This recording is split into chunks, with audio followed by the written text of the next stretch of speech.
व्यक्ति मणिगंज गांव में रहता था। वो जंगल में लकड़ियां काटने का काम करता था। दिनेश और उसकी पत्नी नीलम दोनों मिलकर कड़ी मेहनत किया करते थे, लेकिन फिर भी उन दोनों की गरीबी दूर नहीं हो रही थी। उनके दो बच्चे थे जिनका नाम ऋतु और सोनू था। उनके पड़ोस में शकुंतला नाम की एक बूढ़ी औरत रहती थी।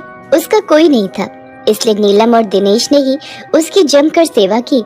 और अब जब वो अपनी आखिरी वक्त पर थे, तभी उसने कहा, दिनेश बेटा, तुम दोनों ने मेरी बहुत सेवा की है। मेरे पास तुम्हें बदले में देने के लिए कुछ भी नहीं है, सिवाय इस कुकर के। ये तुम ले लो। ये आप कैसी बात कर रही हैं काकी? सेवा बदले में कुछ लेने की भावना से थोड़े ही की जाती है, और ये कुकर हम नहीं ले सकते काकी। ले लो बेटा, लेकिन मेरी एक बात हमेशा याद रखना, जब भी तुम इस कुकर का इस्तेमाल करोगे, उससे पहले एक बात जरूर कहना, सुन मेरे कुकर, तू सबसे ऊपर, चल मेरे मन का खाना दे। ऐसा क्यों काकी? बेटा, मुझे ये कुकर एक साधु बाबा ने दिया था और कहा था, जब भी तुम किसी बेसहारा इंसान की मदद करोगी तो ये अपना चमत्कार दिखाएगा। लेकिन मैंने किसी बेसहारा की कभी कोई मदद ही नहीं की। लेकिन तुम ये कुकर ले जाना, जब तुम किसी की मदद करोगे ना, तब ये अपना चमत्कार दिखाएगा। इतना कहते ही शकुंतला चल बसी। दिनेश और नीलम ने कुकर को शकुंतला का आशीर्वाद समझकर अलमारी में रख दिया। नीलम हमेशा की तरह अपने रोजमर्रा के बर्तनों में ही खाना पकाने लगी। उन्हें कुकर की कभी जरूरत ही नहीं पड़ी। ऐसे ही कुछ महीने बीत गए और बरसात का मौसम आ गया। हल्की फुल्की बरसात में तो दिनेश जंगल से लकड़ियां काट कर ले आता था, लेकिन एक रोज तकरीबन 5 दिन तक लगातार भारी बारिश पड़ी, जिसकी वजह से दिनेश लकड़ियां लाने नहीं जा सका और उसकी आमदनी ही रुक गई, जिससे घर में खाने के लिए कुछ भी नहीं रहा। दिनेश परेशान होकर बोला, नीलम, अब तो मुझे जंगल में लकड़ियां काटने जाना ही होगा। अगर ऐसे ही चलता रहा तो हम खाएंगे क्या? वो तो तुम सही कह रहे हो, लेकिन इस मूसलाधार बारिश और आंधी तूफान में तुम जंगल कैसे जाओगे? और अगर जंगल चले भी गए तो उन गीली लकड़ियों का हम करेंगे क्या? उसका तो कोई खरीदार भी नहीं मिलेगा। हाँ, ये बात तो तुम्हारी सही है, लेकिन भूख भी तो बहुत लगी है। हम तो भूखे रह लेंगे, लेकिन बच्चे, इन बेचारे बच्चों का क्या होगा? हे भगवान, ये अब हमारे कैसे दिन आ गए। मेरे बच्चे कब से भूखे हैं, अब मैं खाने के लिए क्या दूं? तभी दिनेश के मन में ख्याल आता है, क्यों ना मैं नदी पर जाकर मछलियाँ पकड़ कर लाऊं और उन्हें बाजार में बेच कर आऊं।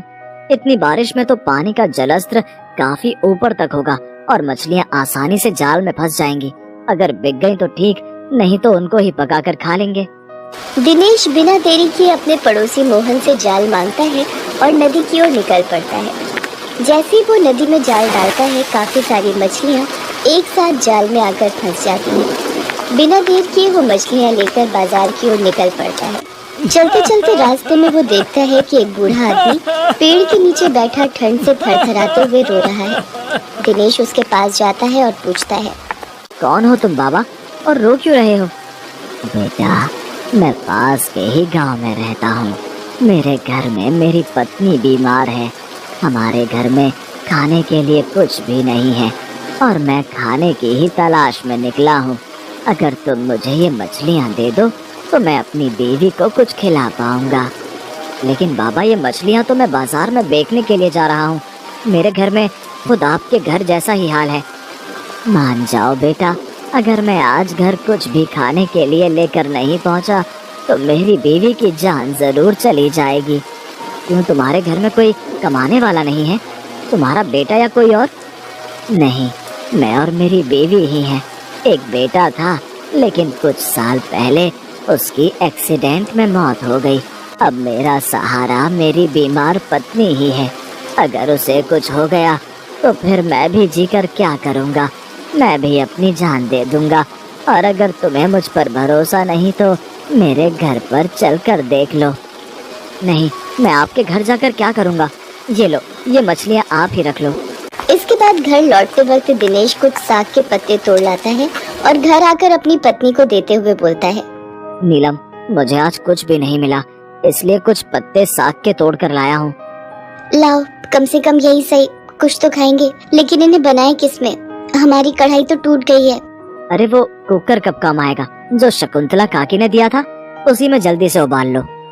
नीलम कुकर अलमारी से निकालती है और उसे धोकर साग को उसमें उबालने के लिए रख देती है। तभी दिनेश को काकी की वो बात याद आती है और वो रसोई में जाकर कुकर के सामने बोलने लगता है। सुन मेरे कुकर, तू सबसे ऊपर, चल मेरे मन का खाना दे। आज मेरा शाही पनीर खाने का बहुत मन है। ये कहकर दिनेश बाहर चला जाता है और कुछ देर बाद जैसे ही नीलम ने कुकर का ढक्कन खोला, उसमें शाही पनीर से भरी स्वादिष्ट सब्जी तैयार थी। जल्दी आओ, जल्दी आओ, ये देखो कितनी शानदार सब्जी बनकर तैयार हुई है।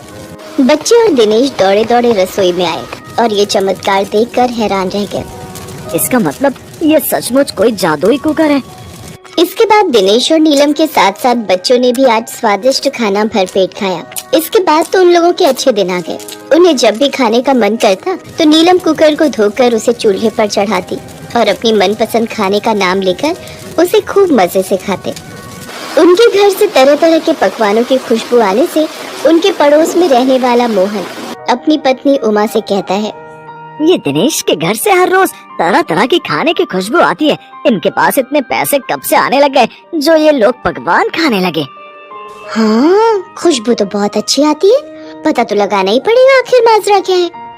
फिर वो दोनों चुपके से उनके घर पर नजर रखते हैं और उनको इस राज का पता चल जाता है।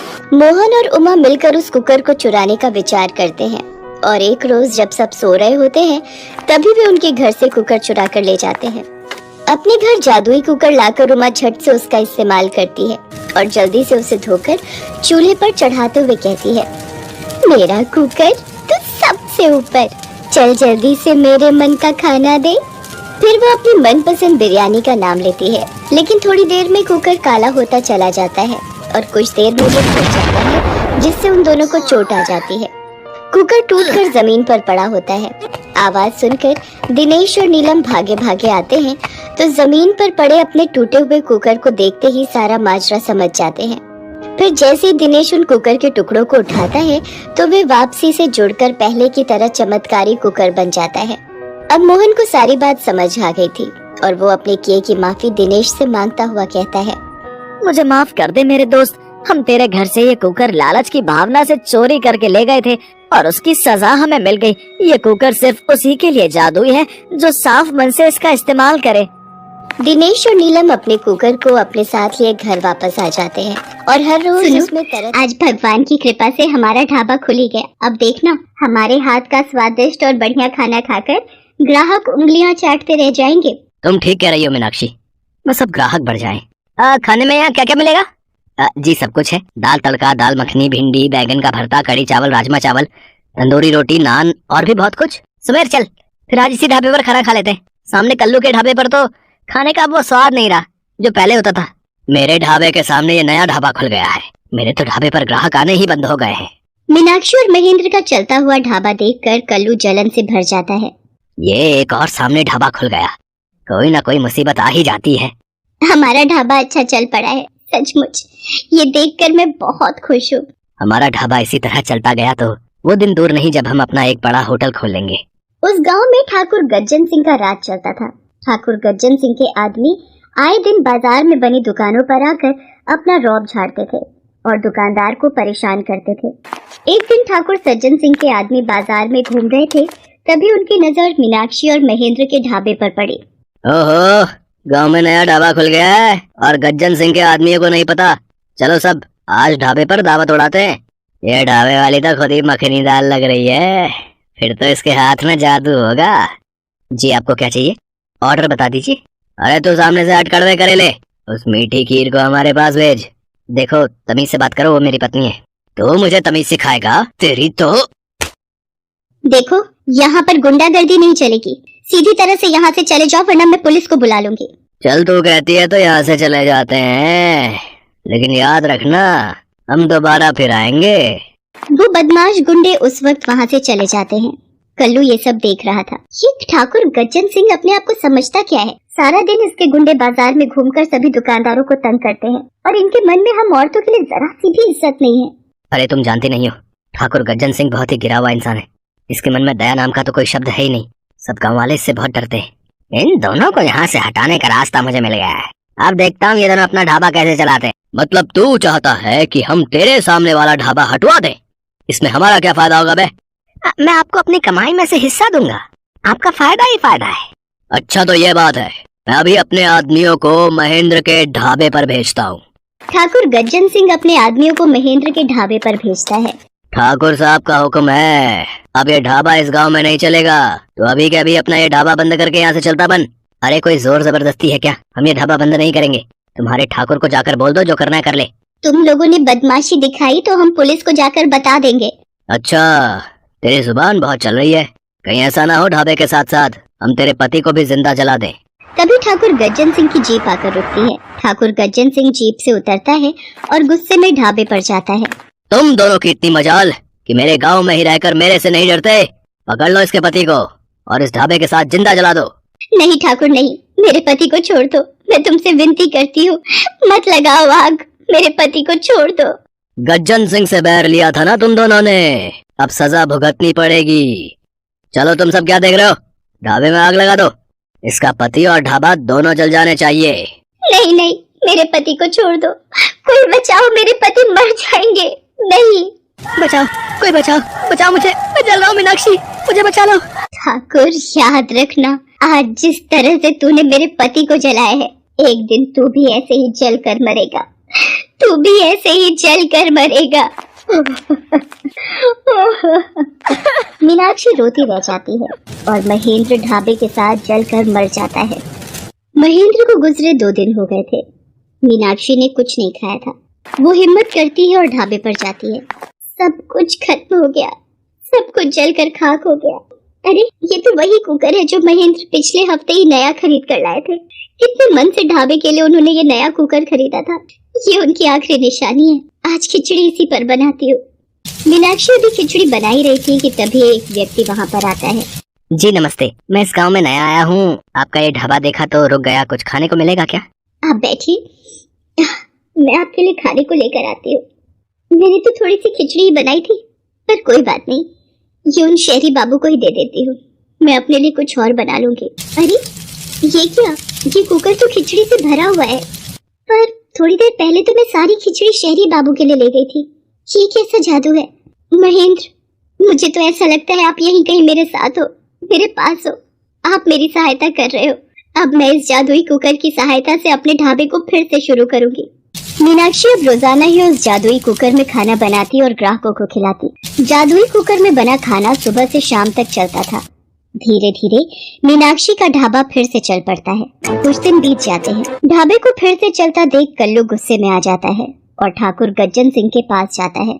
गज्जन सिंह अपने आदमियों के साथ दोबारा मीनाक्षी के ढाबे पर पहुंचता है। लगता है तुझे भी तेरे पति के पास भेजना ही पड़ेगा। गांव वालों, कान खोलकर सुन लो, जिस किसी ने भी मेरे हुक्म का विरोध किया या मेरे खिलाफ जाकर कोई काम किया, उसका यही अंजाम होगा।